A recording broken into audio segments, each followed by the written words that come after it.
Alright, I got my '02 Jetta TDI diesel ALH block, and I bought this thing used. It has 151,000, and the guy said it was fixing to throw a rod, so first thing I'm about under here doing is checking everything.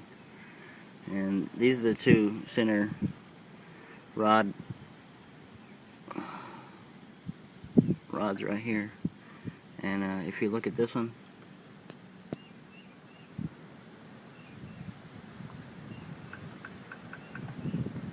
that is a bad sign right there.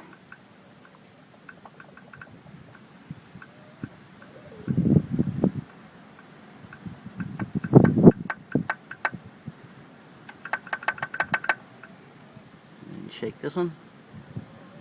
No movement at all, really. Maybe millimeters, if anything. So let's take this thing off and see what it looks like. I bet it's all screwed up.